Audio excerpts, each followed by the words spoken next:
नमस्कार दोस्तों, स्वागत है आप सभी का परीक्षा यानी अकेडमी में। चलिए हम लोग शुरुआत करते हैं प्रीवियस पेपर जो सीटेट का चल रहा है। आज हम करेंगे प्रीवियस हमारा नेक्स्ट जो है उसको देखते हुए चलते हैं। तो चलिए देखते हैं आज का थॉट क्या है। मेहनत को अगर आदत बना दिया जाए तो मेहनत अगर जो हमारी है उसको हम रोज डेली करें, आदत बना लें तो क्या होता है, तो कामयाबी मुकद्दर बन जाती है। आपकी जो कामयाबी है जरूर मिलेगी। ठीक है, तो आप मेहनत करेंगे अब। ठीक है, चलिए जुड़ते हैं। प्रीवियस ईयर पेपर जो है हमारा सीटेट ईवीएस का, वही हम लोग देख रहे हैं। चलिए देखते हैं। पहला प्रश्न क्या है, समुदाय एक महत्वपूर्ण शिक्षण और अधिगम संसाधन है क्योंकि क्या मतलब समुदाय के बारे में बताना है। ऑप्शन देखिए क्या है, यह सस्ता और सुलभ है। मतलब जो समुदाय शिक्षण अधिगम संसाधन बनता है यह सस्ता और सुलभ होता है। अच्छा, ऑप्शन अगला है, बुजुर्ग लोग बुद्धिमान हैं और उनके पास समय है, इसलिए यह समुदाय में जाके हम लोग नॉलेज वहां से ले सकते हैं। अच्छा, यह वास्तविक परिस्थितियों में सीखने का अवसर प्रदान करता है। मतलब वास्तविक जो परिस्थिति होती है उसके बारे में हमको सीखने के लिए एक अवसर प्रदान करेगा। और लास्ट ऑप्शन आपका क्या है कि कोई भी समुदाय में उपलब्ध समस्त ज्ञान को बिना आलोचना के स्वीकार कर सकता नहीं। आलोचना करते ही इन्हें डायरेक्ट जो समुदाय में उपलब्ध ज्ञान है उसको अपने अंदर स्वीकार कर ले नहीं। लेकिन आपका जो बेस्ट ऑप्शन है इसमें देखिए, यह वास्तविक परिस्थिति में सीखने का एक अवसर प्रदान करता है। क्या, समुदाय आपके शिक्षण और अधिगम संसाधन में। ठीक है, तो आपका जो ऑप्शन सही है इसमें ऑप्शन सी सही है। आगे देखते हैं, निम्नलिखित में से कौन सी ईवीएस कक्षा में गतिविधि है या गतिविधियां हैं। ईवीएस की कक्षा में कौन सी इसमें से मतलब पॉइंट आपकी गतिविधियों से संबंधित होगी। चित्र खींचना, फोटो खींचना नहीं, फील्ड भ्रमण, श्यामपट्ट का उपयोग सभी। इसमें आप देखेंगे जो फील्ड भ्रमण होता है, जब आप कहीं मतलब कि जाते हैं घूमने टहलने, तो आप ईवीएस उससे संबंधित क्या है मतलब पर्यावरण संबंधित कुछ जानकारी एकत्र करते हैं वहां पे घूम टहल के प्रत्यक्ष रूप से। तो आप में जो गतिविधि है उसमें होती है फील्ड, घूमने टहलने में गति मतलब गति शिक्षा टाइप का आपका विधि है ये। तो आप ऑप्शन बी इस पे सही करेंगे। क्या, ऑप्शन बी फील्ड भ्रमण।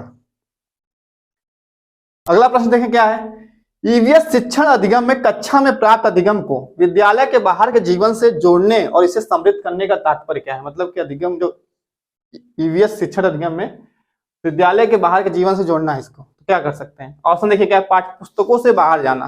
पहला ही ऑप्शन सही लग रहा है। आगे देख लेते हैं, वैश्विक पर्यावरणीय मुद्दों और चिंताओं को पाठ्य पुस्तकों से लिंक करना। बस लिंक करना, बस जोड़ के रखना ही नहीं। पूर्ण विद्यालय दृष्टिकोण, विद्यालय संबंधी दृष्टिकोण का पालन करना। पाठचर्या से बाहर जाना, ये भी सही है, लेकिन आप पाठ्य पुस्तकों से बाहर जाना, ये बेस्ट ऑप्शन आपका है कि विद्यालय से बाहर के जीवन से जोड़ने के लिए क्या होता है, जो हमारी पाठ्य पुस्तकें उससे बाहर से हम लोग उससे बाहर भी हम लोग उसको देखें, इन्हें पाठ्य पुस्तकों तक ही सीमित रह जाए। तो ऑप्शन आपका ए जो इसमें है सही है, ऑप्शन ए पाठ्य पुस्तकों से बाहर जाना।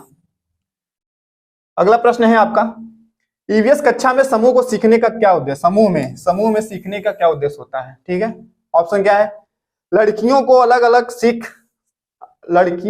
सीख सकती हैं। ठीक है, फिर आगे ऑप्शन आपका है, कम और उच्च प्रदर्शन करने वाले छात्रों को अलग अलग करना और उपचारात्मक शिक्षण देना। इसमें समूह में सीखने की बात कर रहा है। ठीक है, अगला क्या ऑप्शन, सहयोग के मूल्यों को लागू करने में एक साथ काम करने के लिए प्रत्येक बच्चे को सक्रिय रूप से भाग लेने और सीखने में सक्षम बनाना। ये सही है आपका कि सहयोग के जितने मूल्य हैं लागू करो, फिर उसमें क्या होता है, एक साथ मिलकर सब बच्चे सक्रिय रूप से भाग लेंगे और सीखेंगे। ठीक है, छात्रों को आसानी से संबंधित वर्कलोड को कम करना। ठीक है, आपका ऑप्शन जो सी इसमें सही है, यही सही है, ऑप्शन सी सही है। अगला प्रश्न है, पर्यावरण अध्ययन के संदर्भ में बोझ के बिना सीखना क्या बताता है। बोझ के बिना, ठीक है, क्या है आपका, बोझ के बिना सीखना। तो आप स्कूल बैग का कम वजन करेंगे, ये बात बस कही जाती है। ठीक है, ये नहीं होगा। ईवीएस पाठ्य पुस्तकों में अध्यायों कम संख्या मतलब टॉपिक कम करना, ये भी नहीं होगा। अबोध का भार कम करना। अबोध मतलब जो आपके मतलब एक्स्ट्रा नॉलेज लेने के लिए रहती है, किताबें ज्यादा रहती हैं, उसको कम करना। जितना मतलब जरूरी है उतना ही पढ़ना। तो बच्चे के विकास के रूप में अनुकूल उनको जितना पढ़ाना चाहिए उतना ही पढ़ाया जाए। ठीक है, तो आपका जो इसमें अबोध का भार कम करना, यही आपका सही, ऑप्शन सी। लास्ट ऑप्शन देख लीजिए, ईवीएस पाठ्यक्रम को आधा कम करने की जरूरत है। आधा कम क्या करेंगे इसमें, ऑप्शन सी इसमें सही है। ठीक, अगला प्रश्न है, महिलाएं पुरुषों की तुलना में कमजोर हैं, यह एक है, क्या है। आप देखिए क्या है, जो महिलाएं होती है क्या पुरुषों की तुलना में कमजोर होती है। नहीं, ये एक आपकी क्या है, एक रूढ़िबद्ध धारणा बन गई है कि महिलाएं कमजोर होती हैं, लेकिन महिलाएं बहुत शक्तिशाली हो सकती हैं। अरे बहुत मतलब हर क्षेत्र में जाती हैं महिलाएं, चाहे आप कोई भी रेसलर, बॉक्सिंग, हर चीज में देखिए, तो आप ये नहीं कह सकते कमजोर होती हैं। ठीक है, पुरुषों की तुलना में। ऑप्शन आपका क्या सही होगा, मिथक, वैज्ञानिक तथ्य, रूढ़िबद्ध धारणा। ये आपका सी सही है इसमें, ठीक है। अंधविश्वास सब नहीं है, रूढ़िबद्ध धारणा, ठीक। आगे देखते क्या है, खेल और पहेलियां ईवीएस के शिक्षण और अधिगम के महत्वपूर्ण हिस्से हैं। जो आपकी खेल हैं और पहेलियां, ये क्या काम करते हैं शिक्षण अधिगम में, मतलब ईवीएस की। तो ऑप्शन है, वे कक्षा की एक रास्ता से विराम प्रदान करते हैं। एक रास्ता से विराम नहीं। वे शिक्षार्थियों को मजे करने का समय देती है, नहीं ये भी नहीं होगा, मजे करना नहीं है। वे शिक्षार्थियों को अपने आप में पैटर्न खोजने को देता है, ये सही होगा। शिक्षार्थियों क्या करेगा, पैटर्न। पहेलियां क्या होती है, बच्चों को खुद खोजने के लिए कहते हैं ना, उसमें बताओ क्या होगा इसका उत्तर आंसर। तो बच्चे क्या करते हैं, दिमाग दौड़ाते हैं, अपना पता करते हैं क्या हो सकता है। तो एक पैटर्न को पता करने के लिए ये आपको शिक्षण अधिगम में महत्वपूर्ण हिस्सा है, ठीक है। इनका कक्षा में संपादन करना आसान होता है, नहीं। ऑप्शन सी आपका इसमें सही है, ऑप्शन सी बिल्कुल सही है। अगला प्रश्न है, ईवीएस कक्षा में शिक्षार्थी पड़ोस में एक भिखारी लड़के के बारे में, ठीक है, एक शिक्षार्थी भिखारी लड़के के बारे में पड़ोस में जिसके रहता है अवलोकन करने को साझा करती है, मतलब लड़की है, जानना चाहती है कि उसके माता पिता उसे स्कूल क्यों नहीं भेजते, ठीक है। एक मतलब लड़की है, वो पड़ोस में भिखारी लड़कियों को देखती है और उसके बारे में अवलोकन करके अपने माता पिता स्कूल उसको क्यों नहीं भेजते, इसके बारे में अपने शिक्षक के रूप में अपने शिक्षार्थी को कैसे जवाब देंगे आप, शिक्षक से पूछती है। तो बताइए क्या कर सकते हैं उसको, कि अगर कोई मतलब कि एक मतलब भिखारी लड़का है, वो स्कूल नहीं जा रहा, उसके माता पिता नहीं भेज रहे हैं, तो एक बच्चे ने इसको बताया है, तो उस बच्चे को कैसे आप बताएंगे। आप उसे सुनेंगे और अपने पाठ योजना तक सीमित रहेंगे, बस इतना तक रहेंगे कि हाँ सुन लिया, अरे ठीक है जान छोड़ो उसको, नहीं ये नहीं करना। उसके जो बच्ची है उसको जिज्ञासा को शांत करना है, तो उसको कैसे करेंगे, पूरे भारत में भिखारियों की स्थिति की व्याख्या करेंगे, गुरु बताएंगे कि ये भिखारी ऐसे ऐसे नॉलेज, मतलब ये उसके नॉलेज में नहीं रहना चाहिए, मतलब बच्ची को बताना है कि ये भिखारी पूरे भारत में इतने बहुत सारे हैं, ये काम इनका है, उनके बारे में विशेषता बता के छोड़ देना, नहीं। इस विषय को शिक्षार्थी के साथ अलग में चर्चा करेंगे, मतलब उसको बच्चे कहेंगे चलो तुमको बात बताएंगे हम, ये भी नहीं चलेगा। इसमें क्या है देखिए, उसके अवलोकन की सराहना करेंगे, ठीक है, जो बोली है करने के लिए वो उसकी सराहना करेंगे और तुरंत पूरी कक्षा में इस पर चर्चा करेंगे इसके बारे में, क्योंकि सबको जानकारी होनी चाहिए, ठीक है। तो आपका जो बेस्ट आंसर होना चाहिए यही ऑप्शन डी सही है, ऑप्शन डी सही है, ठीक। अगला प्रश्न है, भूषण अपनी कक्षा 2 की भाषा की कक्षा में, ठीक है, कक्षा 2 है, भाषा कक्षा हिंदी, थीम यात्रा को एक एकीकृत करना चाहते थे, ठीक है, एकीकृत मतलब इंटीग्रेट करके पढ़ाना चाहते हैं। आप किस संसाधन का सुझाव देंगे जो कक्षा में संपादन के लिए सबसे उपयुक्त होगा, ठीक है। संसाधन इसमें चूज करना है, देखो क्या है। ऑप्शन है, यात्रा पर श्रव्य दृश्य क्लिप दिखाकर, यात्रा पर श्रव्य दृश्य मतलब टेलीविजन पे कुछ दिखा के बताना, यात्रा पर एक कविता सुना देना, ये भी नहीं। यातायात के साधनों पर मॉडल प्रतिमान एक देना, ठीक है, ये भी नहीं होगा। बच्चों के यातायात पर अपने अनुभव साझा करना, ठीक है, अनुभव साझा करना, मतलब बच्चों को क्या, जैसे कि वो शिक्षक है तो अपने कहीं घुमा टहला है, तो वहां पे जाके मतलब वहां जाता घूम टहल के आया है, तो बच्चों को बताएगा उसके बारे में। तो बच्चे क्या करेंगे, उसको एक मतलब अपने अंदर बैठाएंगे कि उस मतलब शिक्षक की जगह पे अपने आप को रख के वो फील करेंगे वहां पे। एक अनुभव साझा करने से यही होगा कि हम अपने थीम यात्रा को एकीकृत करके कैसे सुझाव देंगे, संसाधन जो प्रयोग करेंगे इसमें। ऑप्शन आपका डी इसमें सही है कि मतलब शिक्षार्थी बच्चों को क्या करेगा, अपने अनुभव के बारे में बताएगा जो यातायात संबंधित को किया है कार्य। अगला प्रश्न है, रोनाल्ड रॉस, ठीक है, एक वैज्ञानिक थे, 12वीं कक्षा 5 में कहानी है जिसको 1902 में चिकित्सा के लिए नोबेल मिला था, ठीक है, नोबेल पुरस्कार 1902 में। तो उसने सिकंदराबाद के अस्पताल में काम करते हुए यह खोजा कि मच्छर जो है मलेरिया जो है मच्छर से फैलता है, ठीक है। उन्होंने अपने शब्दों में बताया कि कैसे उन्होंने मच्छरों का पीछा करते हुए समय बिताया, मच्छरों के पेट को खोलने के लिए उसे काटा और उसका सूक्ष्मदर्शी से अवलोकन भी किया, ठीक है। अब रोनाल्ड रॉस कहानी को ईवीएस में शामिल करने का उद्देश्य क्या था, मतलब जो इनकी कहानी थी कक्षा 5 में जो थी कहानी एक मच्छर संबंधित, तो उसमें मतलब कि क्या एक उद्देश्य क्या है इसको शामिल करने का। तो ऑप्शन देखिए क्या है, शिक्षार्थियों को वैज्ञानिक प्रक्रियाओं के बारे में समझने को मदद करना, शिक्षार्थियों को वैज्ञानिक प्रक्रियाओं, हाँ ये हो सकता है। शिक्षार्थियों को कहानियां लिखने के लिए प्रेरित करना, कहानी की ये कहानी है तुम भी एक कहानी लिखो, कहानी नहीं लिखना है। शिक्षार्थियों को विभिन्न खोजों के बारे में अधिक रोमांच कहानियों को इकट्ठा करने के लिए प्रोत्साहित करना, मतलब विभिन्न खोज जो है उसकी कहानी को इकट्ठा करके एक बार पढ़ो, देखो क्या क्या हुआ है, ठीक है, ये भी हो सकता है। विज्ञान के इतिहास की सराहना करना, कि अपने विज्ञान मतलब इतिहास मतलब वैज्ञानिक रूप से क्या विज्ञान मतलब क्या कितना आगे हुआ है, पहले क्या था, तो उसके बारे में एक सराहना करते हुए चलना, ये भी आपका सही है। आपका जो इसमें देखेंगे कौन कौन सा सही है, 3 तो सही मिल गया है। ए सी डी आपका सी में सही है, ऑप्शन सी। अगला प्रश्न है, निम्नलिखित में से क्या पाठचर्या के विकास के लिए मार्गदर्शक सिद्धांत नहीं है? नहीं है पूछा है, पाठचर्या के विकास में मार्गदर्शक सिद्धांत नहीं है। विद्यालयी ज्ञान को बाह्य विश्व से जोड़ना, मतलब विद्यालयी ज्ञान को बाह्य ज्ञान से जोड़ना, ये तो सही होगा। सुनिश्चित करना कि अधिकतम रटंत विधियों से परे हो, परे घरे नहीं परे हो जाए, हाँ तो ये भी सही है, रटना नहीं है। परीक्षा को आसान बनाना, ये नहीं होगा। परीक्षा क्या होती है? लचीला होती है, मतलब लचीली परीक्षा होनी चाहिए, आसान तो नहीं होनी चाहिए। एकदम आसान हो, बच्चे फटाफट उसमें टॉप कर दें, कोई मतलब ही नहीं निकले, ठीक है। तो परीक्षा को क्या बनाना, एक लचीलापन बनाना, जिसमें कक्षा के मतलब के सभी वातावरण को एकीकृत करके बनाया जाना चाहिए परीक्षा का वातावरण, ठीक है। आपका ये नहीं होगा। पाठचर्या को समृद्ध करना ताकि यह पाठ्यपुस्तकों तक सीमित न रहे, हाँ ये सही कहा है कि सीमित न रहे पाठ्यपुस्तक तक आपका। बाकी जो नहीं पूछा है कि जो इसमें आपको देना है कि क्या परीक्षा को आसान बनाना है, ये सही इसमें मतलब गलत लिखा है, यही नहीं है आपका। ऑप्शन सी इसमें सही होगा। आगे बढ़ते हैं। आरोही ने अपने शिक्षार्थियों को अपनी कक्षा का मानचित्र खींचने को कहा, ठीक है। यह क्रियाकलाप विकास करने में सहायक होगा। किस क्रियाकलाप करने के लिए सहायक होगा देखते हैं। पूर्वानुमान और गणना के कौशल में, ठीक है। आंकड़ों के अभिलेख में, अभिविन्यास और सापेक्ष स्थिति के समझ के लिए, ठीक है। भूदृश्यों को खींचने का कौशल, ठीक है। इसमें आप देखेंगे कि ऑप्शन आपका करिए, पूर्वानुमान और गणना कौशल करना, ये सब नहीं है, क्योंकि आंकड़ों का अभिलेख करना ये भी नहीं है। पहला दूसरा से करिए। भूदृश्यों को खींचना मतलब चित्र बनाना, नीचे जमीन पे क्या है, दरवाजा कहाँ है, ऐसे ऐसे, ये सब नहीं। आपका जो ऑप्शन देखिए, अभिविन्यास जो होता है, और एक पोजीशन होती है, स्थिति, सापेक्ष स्थिति को समझना। उनके मतलब कि एक स्थिति होती है ना, सापेक्ष स्थिति, किसी के अगर भारत में लोकेशन पूछा जाए, भारत में उत्तर प्रदेश किस स्थान पे स्थित है, कहाँ पे, उत्तर में, दक्षिण में कहाँ स्थित है, सापेक्ष स्थिति उसकी है। इसके बारे में जानकारी होगी बच्चों को, अभिविन्यास और सापेक्ष स्थिति की समझ के बारे में, ठीक है। मानचित्र खींचने का एक यही क्रियाकलाप करने का फायदा है, ठीक है। ऑप्शन सी आपका सही होगा। अगला प्रश्न है, कुणाल ने कपड़ों की बंधेज की रंगाई पर, कपड़ों की बंधेज की रंगाई, बंधेज मतलब टाई, रंगाई पर कार्यशाला करने के लिए अपने विद्यालय में एक स्थानीय कारीगर को आमंत्रित किया। जो मतलब कि कपड़े की रंगाई वाई करता है, स्थानीय कारीगर है वो, उसको आमंत्रित करने के उद्देश्य निम्नलिखित में से इसके अतिरिक्त हैं। किसके अतिरिक्त हैं, ठीक है, इनमें से इसके अतिरिक्त हैं। शिक्षार्थी कारीगर के ज्ञान और कौशल की सराहना करें, ठीक है। शिक्षार्थी टाई और रंगाई में उपयोग हुए तकनीकी की सराहना करें, ठीक है। शिक्षार्थियों को स्थानीय भाषा सीखने में मदद करना, टाई और डाई में हाथों से करने के अनुभव प्रदान करना, ठीक है।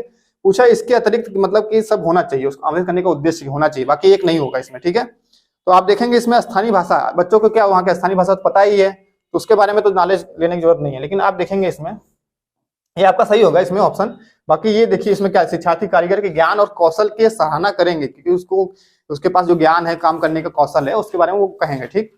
फिर अगला है कि शिक्षार्थी टाई और रंगाई में उपयोग की तकनीकी सराहना भी करेंगे, ये भी समझेंगे, और टाई और डाई को हाथ से करने के अनुभव को प्रदान करेंगे, ठीक है। तो आपका इसमें ऑप्शन जो सही है ऑप्शन सी। अगला देखते हैं, सीखने के लिए निरंतर आकलन के आवश्यक तत्व क्या है, ठीक है। असेसमेंट फॉर लर्निंग, इसमें देखते हैं ऑप्शन क्या है। इसका उपयोग बच्चे के बारे में फैसला सुनाने के लिए किया जाता है। फैसला सुनाने नहीं, ये नहीं, फैसला नहीं, इसे सीखने की स्थितियों में निहित किया जाए। हाँ, सीखते वक्त जब करते हैं जो आकलन, वही बच्चों का असेसमेंट फॉर लर्निंग होता है, सीखते टाइम जो आकलन करते हैं, तो आपका ये है। फिर आगे है, यह शिक्षकों को उनकी शिक्षण अधिगम विधियों को समाहित करने की गुंजाइश प्रदान करता है। अच्छा, ये भी है कि हाँ, शिक्षण अधिगम विधि को हम उसमें समाहित कर सकते हैं। फिर आगे है कि शिक्षार्थियों को अपने काम की निगरानी और सुधार के लिए कोई गुंजाइश नहीं देता। ये गलत लिखा है, ये भी नहीं, मतलब वो देता है, उसके मतलब क्या काम कर रहा है उसके बारे में, मतलब कि विधियां कौन से प्रयोग करनी चाहिए, कौशल क्या प्रयोग करना चाहिए, आपका होगा। लेकिन आपको ऑप्शन देखिए कौन कौन सा सही है इसमें आवश्यक तत्व में, ऑप्शन बी और सी सही हो रहा है, तो ऑप्शन बी और सी, ऑप्शन बी और सी, ऑप्शन सी है सही, ठीक है। आगे देखते हैं क्या है, शिक्षार्थी के पोर्टफोलियो बनाने के लिए, पोर्टफोलियो बनाने के लिए अच्छे तरीके क्या होंगे, ठीक है। पोर्टफोलियो क्या होता है, पोर्टफोलियो जैसे एक फाइल होती है जिसमें बच्चे की संपूर्ण जानकारी होती है, उसके पूरा मतलब जो बीता हुआ कल है, आने वाला कल, सबके बारे में जानकारी, कितना मतलब कि उसके नॉलेज से लेकर हर एक चीज की उसकी मतलब जानकारी मिलती है पोर्टफोलियो में। तो आप इसमें देखेंगे क्या हो सकता है अच्छा तरीका, एक विशिष्ट कारण के आधार पर पोर्टफोलियो में शामिल किए जाने वाले काम का चयन करना, काम का चयन करना, ठीक है। एक शिक्षार्थी के काम की सभी वस्तुओं का चयन करना, फिर आगे शिक्षार्थी से अपने काम का चयन और उसके अपने पोर्टफोलियो में शामिल करवाना। ठीक, एक समय अवधि में शिक्षार्थियों के कामों के विभिन्न स्तरों को इकट्ठा करना।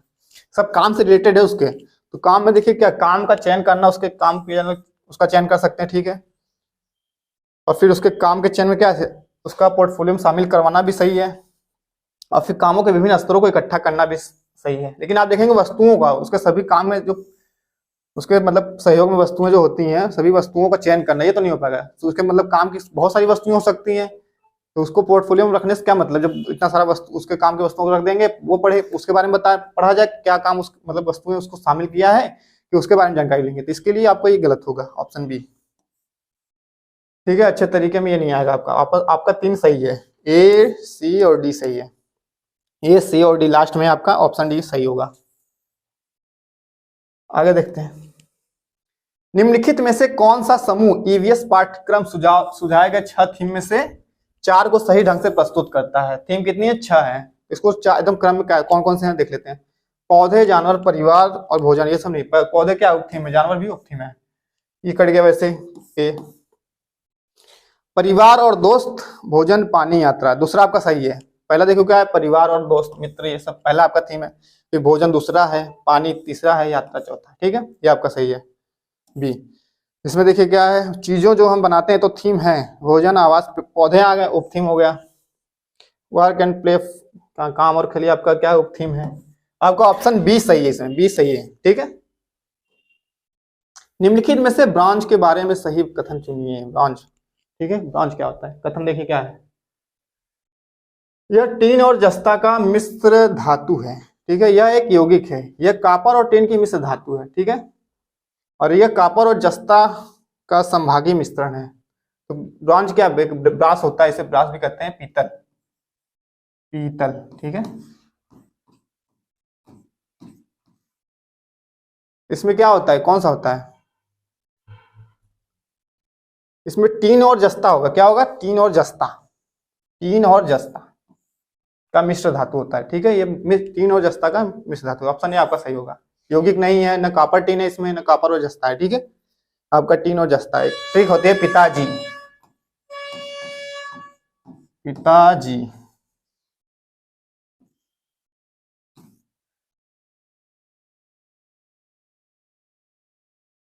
कॉपर और जस्ता। ठीक है, ट्रिक से आप याद कर सकते हैं, ऑप्शन ए। मृदा अपरदन इसके द्वारा रोका जा सकता है। किसके द्वारा रोका जा सकता है मृदा अपरदन को, ऑप्शन क्या है, वनों का विकास करके, या वनों की कटाई करके, उर्वरक का अत्यधिक प्रयोग करके, उपयोग करके, या फिर जंतुओं द्वारा अतिचारण, मतलब जो ग्राजिंग करते हैं, ओवर ग्राजिंग। ठीक है, तो आप देखेंगे जो मृदा अपरदन को रोकने के कारण इसमें रोका जाएगा वनों के विकास से। वनों कटाई करेंगे तो मृदा क्षरण होगा उससे ही। उर्वरक का अत्यधिक प्रयोग करेंगे, इससे तो खेती मतलब तुम्हारी वो हो जाएगी, जमीन खराब। जंतुओं द्वारा भी अतिचारण करने से क्या होता है, मृदा कटा होता है। लेकिन जो वनों का विकास करेंगे तो इससे आपका मृदा अपरदन रुक जाएगा। ठीक है, ऑप्शन है आपका इसमें सही है। भारतवर्ष का प्रथम राष्ट्रीय उद्यान है, इसमें बताना है कि कौन सा, मतलब अपने भारत में बहुत पुराना राष्ट्रीय उद्यान था। तो आप देखें, कान्हा है, कार्बेट है, पेरियार है और राजाजी है। तो आप इसमें बताइए कौन सा हो सकता है। आप देखें ऑप्शन बी क्या है, कार्बेट। इसका नाम है जिम कार्बेट। क्या नाम है, जिम कार्बेट,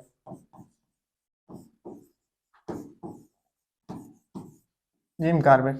और इसका पुराना नाम क्या था, हेली, हेली नेशनल पार्क था। ठीक है, अब तो इसका नाम फिर बदल गया है, इसका नाम हो गया रामगंगा नेशनल पार्क। और ये आपका कहाँ है, उत्तराखंड में है, उत्तराखंड में। कान्हा आपका मध्य प्रदेश में है, पेरियार केरल में है, राजा जी भी आपका उत्तराखंड में है। आपका इसमें जो सबसे पुराना था जिम कार्बेट नेशनल पार्क, यही आपका है भारत का। ऑप्शन बी सही है। आगे देखते हैं, हमारी पृथ्वी ग्लोब की भांति गोल है। पृथ्वी ग्लोब की भांति गोल है। वास्तव में पृथ्वी पर ऊपर या नीचे कुछ नहीं होता, ऊपर नीचे नहीं है, यह सब एक दूसरे के सापेक्ष होते हैं। तो हम भारत के लोग जो वास्तव में, हम भारत के लोग जो भारत में निवास करते हैं, पृथ्वी के पृष्ठ पर नीचे दिए गए जिस देश के लोगों के सापेक्ष उल्टे खड़े, वह देश है। मतलब आप समझे, ग्लोब दिखाते हैं आपको, ये आपका ग्लोब है। ठीक है, एक पूरा गोल है। तो इसमें क्या होता है कि अगर हमारा भारत इधर है, इसके ठीक अपोजिट पीछे की साइड कोई मतलब क्या होगा, कोई दूसरा देश आएगा कि नहीं आएगा। इस तरह से देखा जाए तो हम इसमें अगर एक सुरंग बना दें तो एक पीछे टाइप जो देश आएगा उसको बारे में पूछा है, कौन सा आएगा। तो आप देखेंगे इसमें क्या है, अर्जेंटीना। आपका ऑप्शन बी अर्जेंटीना सही होगा, क्योंकि हमारी जो भारत की स्थिति है ये आपके ग्लोब पे ठीक अपोजिट अर्जेंटीना देश के है। तो ऑप्शन आपको बी इसमें सही होगा, अर्जेंटीना। अगला प्रश्न है, नीचे दिया गया कौन सा जंतु भालू जैसा दिखता है परंतु भालू नहीं है। ठीक है, भालू जैसा दिखता है लेकिन भालू नहीं है। यह दिन में लगभग 17 घंटे वृक्षों की शाखाओं से उल्टे लटक कर सोकर बिताता है, मतलब 17 घंटे 24 घंटे में सो जाता है और उसी वृक्ष की पत्तियों को खाता है। और इस जंतु की औसत आयु जो होती है 40 वर्ष होती है तथा अपने पूरे जीवन में यह मुश्किल से 8 वृक्षों पर ही घूमता है। ठीक है, तो मतलब ये कौन सा प्राणी होगा पूछा है। तो ऑप्शन देखिए क्या क्या है, चिंपैंजी होगा, पांडा, लंगूर, स्लॉथ। कौन सा ये होगा? ये विशेषता किसकी बता रहा है? ये स्लॉथ की बता रहा है, स्लॉथ। ऑप्शन डी आपका सही है, ऑप्शन डी स्लॉथ। ठीक है, स्लॉथ इसकी विशेषता है। आगे देखते हैं, अगला प्रश्न है, नीचे दिए गए फलों और सब्जियों में से उन्हें चुनिए जिनमें भीतर मतलब उनके अंदर बीज नहीं होते हैं। बीज होते हैं पूछा, बीज होते हैं। ठीक है, जिनके बीज होते हैं अंदर। देखें कौन कौन से फल और सब्जी हैं जिनके बीज होते हैं। खीरा हो गया, बीज होते हैं। चीकू बीज होता है, भिंडी बीज होता है, प्याज, प्याज में बीज नहीं होता है, ये आपको कट गया।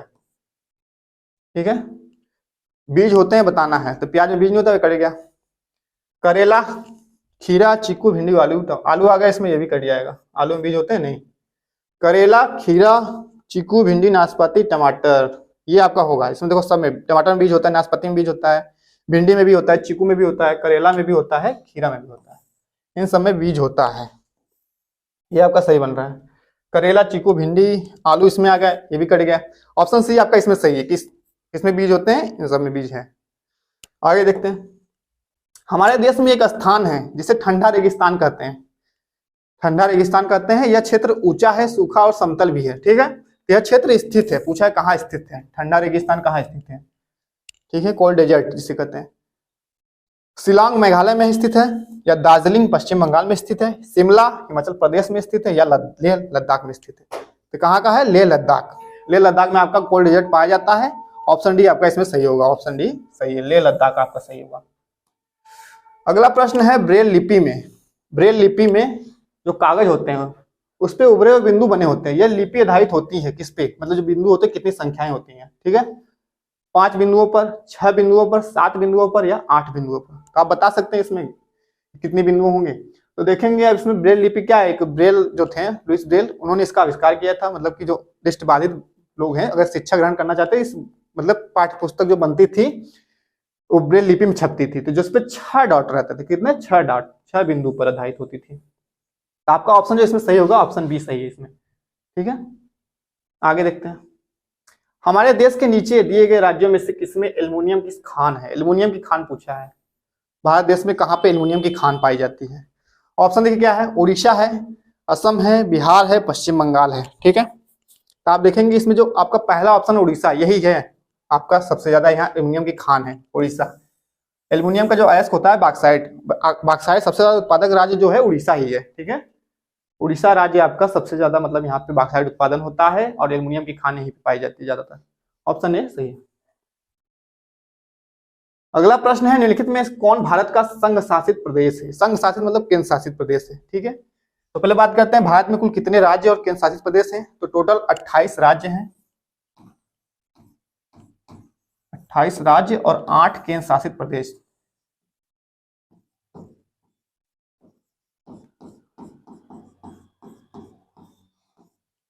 ठीक है, तो इसमें पूछा है कि भारत का संघ शासित प्रदेश या केंद्र शासित प्रदेश कौन है। अरुणाचल प्रदेश क्या है? राज्य है। मणिपुर राज्य है, मेघालय भी राज्य, जम्मू और कश्मीर ये आपका एक केंद्र शासित प्रदेश बन गया है। ठीक है, पहले तो ये भी राज्य था लेकिन इसको जब उससे आपको अलग किया गया लद्दाख से, तब उस समय दोनों को केंद्र शासित प्रदेश कर दिया गया। तो ऑप्शन इसमें डी जो सही है यही है, ऑप्शन डी जम्मू और कश्मीर आपका केंद्र शासित प्रदेश बन चुका है। अगला प्रश्न देखिए, वेलक्रो। वेलक्रो का उपयोग बहुत सी चीजों को एक दूसरे के साथ चिपकाने में किया जाता है। वेलक्रो हम पढ़ चुके हैं अपने थ्योरी टॉपिक में, वेलक्रो क्या है। तो निम्नलिखित में से किसने प्रकृति से प्रेरणा लेकर वेलक्रो को बनाया था? ठीक है, पूछा है किसने बनाया था इसको। साइंटिस्ट के नाम देखिए क्या, आइजैक असिमोव, रोनाल्ड रॉस या जॉर्ज मेस्टर या ग्रेगर जॉन मेंडल। ठीक है, ऑप्शन देखिए क्या इसमें। तो आपके तो रोनाल्ड रॉस मलेरिया संबंधित है मच्छर से, ग्रेगर जॉन मेंडल अनुवांशिकता का पिता कहा जाता है इनको। जो जॉर्ज मेस्टल है इन्होंने एक मतलब क्या प्रकृति से प्रेरणा लेकर ही वेलक्रो को बनाया था, वेलक्रो को। ठीक है, ऑप्शन बी सी आपका सही है, जॉर्ज मेस्टल, ऑप्शन सी आपका सही होगा। अगला प्रश्न है बिहार के लोगों को लिए मधुमक्खी पालन, ठीक है, मधुमक्खी पालन, लीची जो मधुमक्खी पालन लीची है, लीची जो वहाँ के पेड़ होते हैं तो उनके फूल जब होते हैं तो प्रारंभ करने की सबसे अच्छी अवधि होती है, ठीक है। तो मधुमक्खी पालन के लिए बिहार में वही समय पूछा है, क्या हो सकता है? जुलाई से सितंबर, अक्टूबर से दिसंबर, जनवरी से मार्च, अप्रैल से जून। ये ब्रैकेट में लीची इसलिए लिखा क्योंकि इस लीची का फूल इसी महीने में फूलता है, तो उसी समय मधुमक्खियों की संख्या बढ़ती है, जब मधुमक्खी अंडे ज्यादा देती है तभी। तो आप देखेंगे इसमें जो अक्टूबर से दिसंबर का समय होता है ये मधुमक्खी पालन के लिए सबसे अच्छा होता है, अक्टूबर से दिसंबर वाला। इसी समय वही मधुमक्खी की संख्या बढ़ती है और ये लीची के फूलों के लिए आकर्षित होती हैं और हम लोग मधुमक्खी पालन कर सकते हैं। तो ये बिहार के मतलब वहां पे ज्यादातर लीची का पेड़ है और मधुमक्खी पालन किया जाता है। ऑप्शन आपका 20 सही है इसमें, अक्टूबर से दिसंबर मधुमक्खी पालन के लिए सबसे अच्छी अवधि है। अगला प्रश्न है आपका घर यक्ष पर स्थित है, ठीक है, यक्ष पर स्थित है तथा आपका विद्यालय वाई पर स्थित है। यद्यपि विद्यालय ठीक सामने है परंतु बीच में व्यस्त राजमार्ग होने के कारण आप सीधे नहीं जा सकते, अतः आप पहले ठीक उत्तर में जाते हैं 100 मीटर दूर जाते हैं, फिर ठीक पश्चिम में 75 मीटर जाते हैं, फिर सुरंग पथ पर जाते हैं, अंत में आप 100 मीटर दूरी पर दक्षिण में वाई पर अपने विद्यालय पहुंच जाते हैं। वाई पर विद्यालय के सापेक्ष यक्ष पर आपका घर किस दिशा में स्थित है, कितना दूरी है पूछा है। देखते हैं, एक चित्र डायग्राम बनाएंगे। पहले यक्ष पर स्थित है, यक्ष मान लो यहाँ पे स्थित है, ठीक, आपका ये क्या है, ये आपका घर है, ठीक, और आपको जाना है वाई पर जाना है। इससे पहले आप कहाँ जाएंगे, व्यस्त राजमार्ग के कारण आप पहले ठीक उत्तर में 100 मीटर दूर जाते हैं, उत्तर में 100 मीटर दूर, उत्तर कहाँ ऊपर, तो आप ऊपर जाएंगे 100 मीटर,